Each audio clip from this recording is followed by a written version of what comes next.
Hidup Sehat kembali lagi bersama saya Dr. Rizal Alirus dan teman saya Dr. Sheila Salsabila. Dan hari ini kita akan membahas topik yang menarik nih. Seperti yang tadi sudah ada di tayangan, ada berbagai macam minyak yang bisa kita gunakan dan emang populer banget nih yang namanya gorengan, terutama di Indonesia ya dok ya. Gini, kamu suka nggak gorengan? Aku jujur sih suka, cuman aku mencoba untuk mengontrol diri, jadinya aku kurang-kurangin. Nah, hari ini kita akan ngebahas tentang beberapa minyak yang baik atau tidak baik yang banyak digunakan oleh masyarakat. Betul. Nah, Gitu. sebelumnya kita perkenalan dulu. Sudah ada Dokter Feni, spesialis gizi klinis. Selamat siang, dokter. Apa kabar? Selamat siang, baik. Nah, dok, ini depan kita ini kan banyak banget minyak nih. Nah, yang paling populer ini sebenarnya ini nih, mana nih? Minyak kelapa sawit. Nah, ini dia nih. Ini pasti pakai di rumah. Kamu pakai minyak apa? Aku pakai virgin oil. Oh, virgin oil. Wow. Atau extra virgin oil. Olive oil Iya, extra virgin. di sini ada canola, Soalnya aku jarang masak ada sebenarnya, minyak paling cuma jagung. dressing. Oke. Sebenarnya banyak banget jenis minyak, dok. Benar.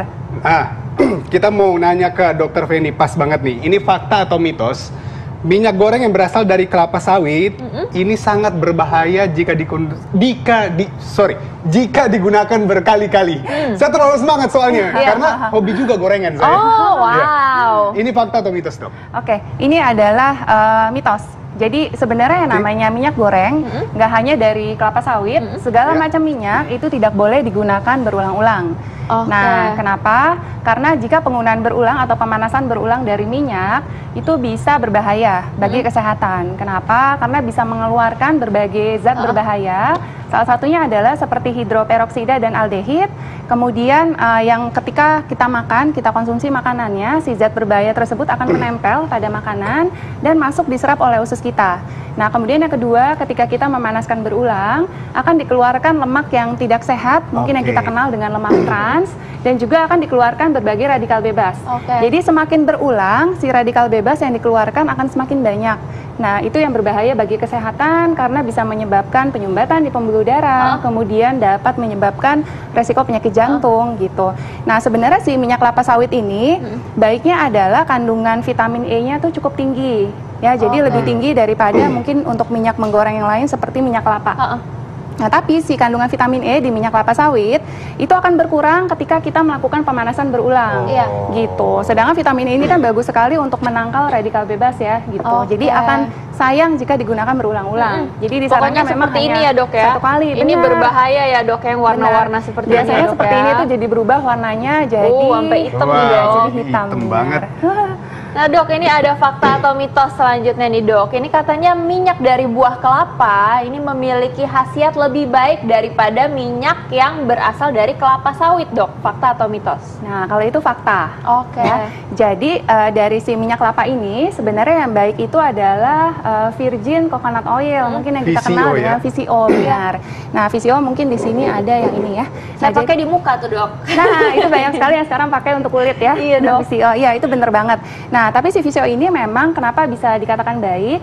Karena 90% dari kandungan lemak di VCO, lemak jenuh, itu sebagian besar adalah lemak jenuhnya asam laurat. Nah, benar dok. Tapi dok gini, ini kan VCO, ini kan dari kelapa juga. Tapi ada juga kan minyak kelapa juga kan, minyak kelapa yang murni. VCO sama minyak kelapa murni itu bedanya apa dok? Benar. Jadi bedanya itu kalau si VCO dia tuh berasal dari si daging kelapa yang fresh dan matang.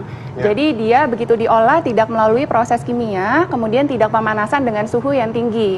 Nah, sehingga si kandungan dari si VCO ini memang lebih tinggi kandungan antioksidannya. Jadi di dalamnya tuh ada yang dinamakan polifenol. Polifenol ini baik sekali karena sifatnya antioksidan. Kemudian yang kedua, dia bisa membantu meningkatkan kadar kolesterol yang baik, yaitu HDL dalam tubuh kita dan baik untuk kesehatan pembuluh darah dan jantung.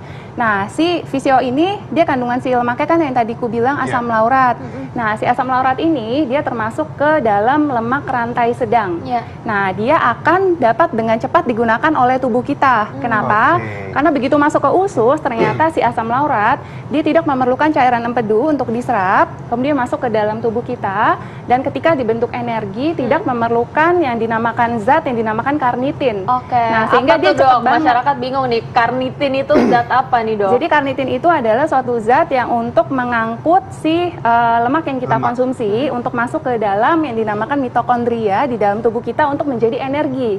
Seperti itu. Nah, dikatakan si VCO ini memang sumber energi yang lebih cepat digunakan oleh tubuh kita gitu. Jadi baik sekali. Jadi sebenarnya kalau disuruh pilih VCO atau minyak kelapa, bagusan yang mana?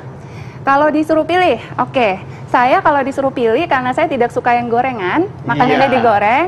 Jadi saya lebih memilih VCO, Dok. Sama, Dok. Sekalian dioles-oles di muka habis itu ya, Dok benar ya. banget. Nah, tapi yang harus diingat adalah si VCO ini karena dia virgin, alami, jadi si smoke point-nya tuh nggak terlalu tinggi gitu. Jadi smoke point itu apa? Jadi smoke point ini suhu yang dapat kita gunakan untuk memasak sebelum si minyak tersebut berubah menjadi lemak yang tidak sehat atau berubah atau mengeluarkan zat-zat berbahaya gitu. Nah, semakin tinggi smoke point memang semakin baik untuk digunakan untuk menggoreng. Nah, sayangnya si VCO ini memang smoke point-nya yang saya baca tuh kurang lebih 177 derajat. Sedangkan untuk si minyak kelapa itu lebih tinggi.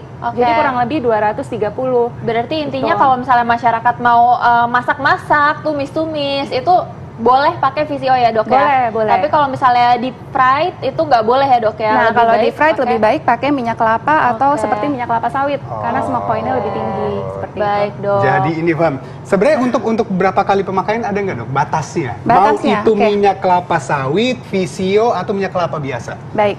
Nah, jadi untuk batasannya memang disarankan dari banyak penelitian itu memang lebih baik penggunaannya 1 kali. Nah, tetapi memang ada yang mengatakan boleh sampai 2 kali. Nah, tapi memang kalau penggunaan lebih dari itu berbahaya. Ini contohnya kayak gini nih. Ini kan ada namanya minyak jelantah ya. Nah, si minyak ini kalau udah dipakai berulang kali. Ini kalau dilihat nih jadi berubah nih warnanya. Jadi warnanya jadi berubah jadi hitam. Nah, si warna hitam di dalam ini dia tuh di dalamnya banyak zat-zat berbahaya yang tadi aku sebutin itu. Jadi ada hidroperoksida, kemudian aldehid, radikal bebas, segala macam itu berbahaya gitu. Jadi saran saya kalau memang mau konsumsi dari minyak, jangan sayang-sayang. Jadi lebih baik 1 kali, kemudian buang, atau seperti untuk minyak untuk menggoreng maksimal banget itu 2 kali, Dok. Maksimal 2 Oke, nah, Dok, ini berhubungan dengan fakta atau mitos kita nih, Dok. Ini katanya, Dok, minyak jelantah ini atau minyak goreng yang sudah digunakan berkali-kali ini, Dok, ini dapat memicu penyakit jantung dan juga penyakit kanker, Dok. Ini fakta atau mitos, tapi jangan dijawab dulu. Sesaat lagi, jangan kemana-mana, tetap di Hidup Sehat.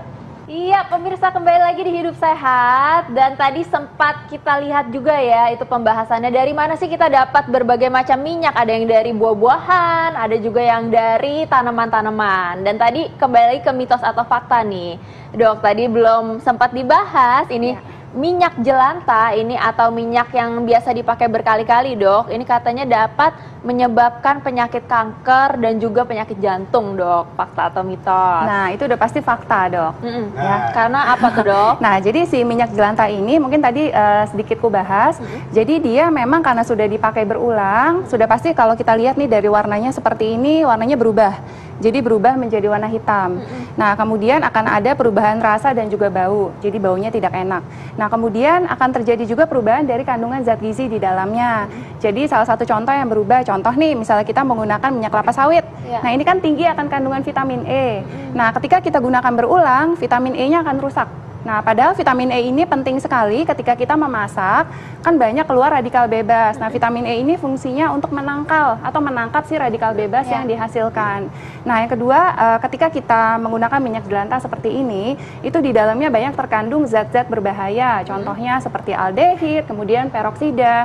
Itu berbahaya banget untuk kesehatan kita. Nah, sama semakin kita gunakan berulang, si radikal bebas yang dihasilkan akan semakin banyak. Nah, si radikal bebas yang dihasilkan, kemudian si zat berbahaya yang dihasilkan, ini bisa beresiko menyumbat di dalam pembuluh darah kita. Nah, ketika menyumbat, maka dapat meningkatkan resiko terjadinya penyakit darah tinggi, kemudian penyakit jantung. Nah, selain itu, yang tadi hubungannya dengan kanker, yang tadi dokter Sela tanyakan, ternyata penggunaan berulang dari minyak, dia bisa menghasilkan senyawa yang dapat memicu terjadinya kanker. Nah, ini nama senyawanya adalah polycyclic hidrokarbon. aromatik di mana dia dapat meningkatkan resiko untuk terjadinya kanker dalam tubuh kita. Jadi itu berbahaya gitu. Nah, buat pemirsa itu ingat minyak jelantai itu berbahaya sebenarnya buat kesehatan, apalagi yang tadi resiko penyakit jantung. Nah, Dok, di depan kita ini kan banyak minyak nih, Dok, ya. Iya. Nah, ini Dok, ini asalnya dari mana kan berbeda-beda pasti. Iya, benar. Kira-kira pemakaiannya seperti apa, Dok? Pemakaiannya ya, oke. Nah, jadi ini untuk yang pertama, jadi kita harus tahu terlebih dahulu, jadi yang namanya minyak, kandungannya itu ada dua. Yang pertama lemak jenuh dan yang kedua lemak tidak jenuh. Tidak jenuh. Nah, untuk kandungan minyak yang mengandung lemak jenuh, memang tidak boleh dikonsumsi terlalu banyak. Kenapa? Karena yang pertama bisa meningkatkan kadar kolesterol yang jahat dalam tubuh kita, itu adalah LDL. Ya, jadi berbahaya, karena kolesterol kita bisa meningkat. Nah, apa saja minyak yang mengandung lemak jenuh? Contohnya adalah ini. Minyak kelapa sawit. Ini ya, minyak kelapa sawit. Jadi di dalam minyak kelapa sawit ini 50%-nya ada lemak jenuh. Nah, si lemak jenuh di dalam si minyak kelapa sawit ini berbahaya karena bisa meningkatkan kadar kolesterol LDL. Nah, yang kedua adalah si minyak kelapa.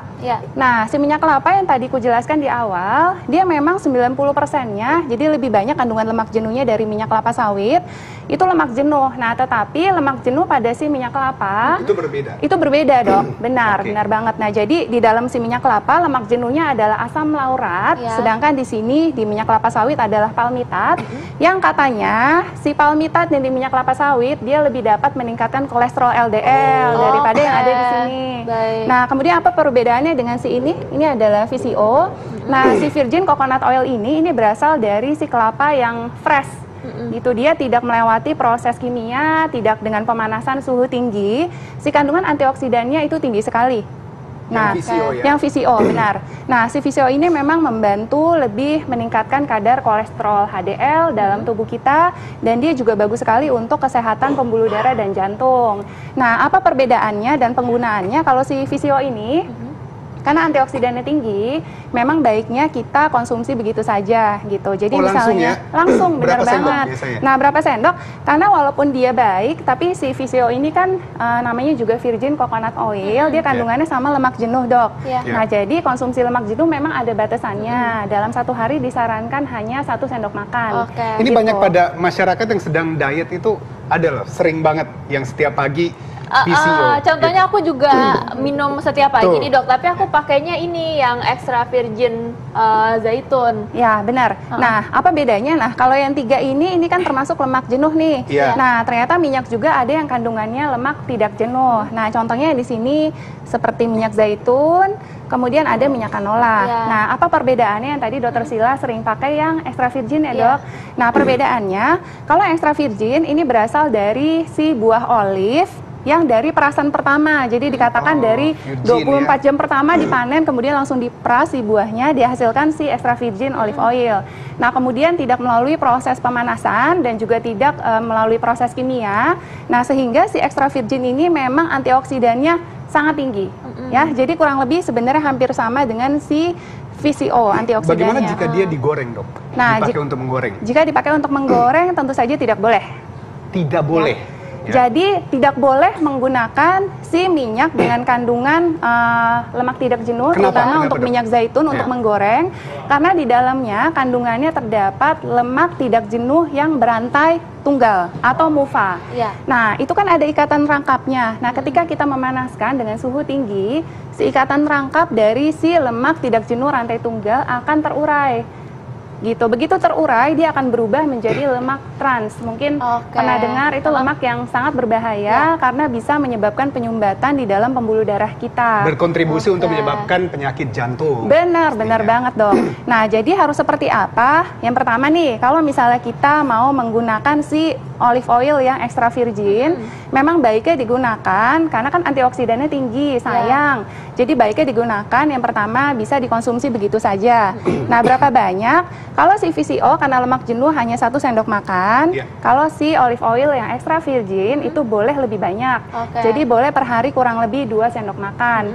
Jadi contohnya nih, misalnya kita ambil ini, misal ada salad di sana, ini bisa kita buka, lalu kita ambil 2 sendok makan. Dokter Sila kan suka sekali salad. Nah, jadi boleh nih dikonsumsi. Jadi untuk salad kita ambil 1, kemudian kita ambil lagi boleh 2 sendok makan.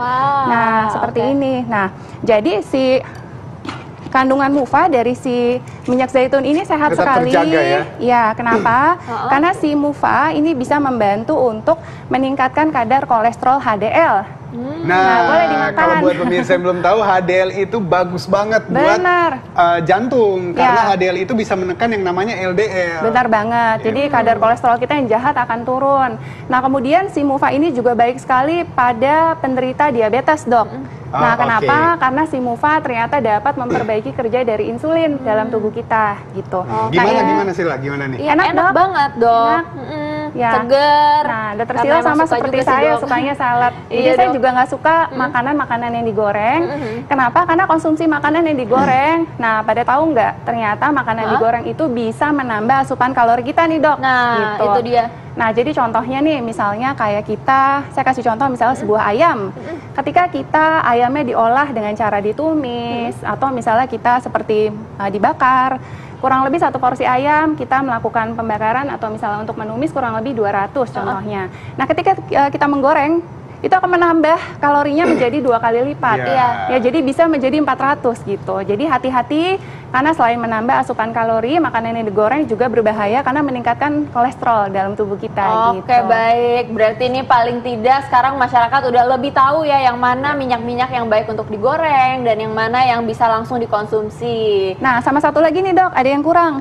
Nah, untuk si minyak zaitun yang ini dia kan memang bukan yang extra virgin ya, jadi memang smoke point-nya tuh lebih tinggi.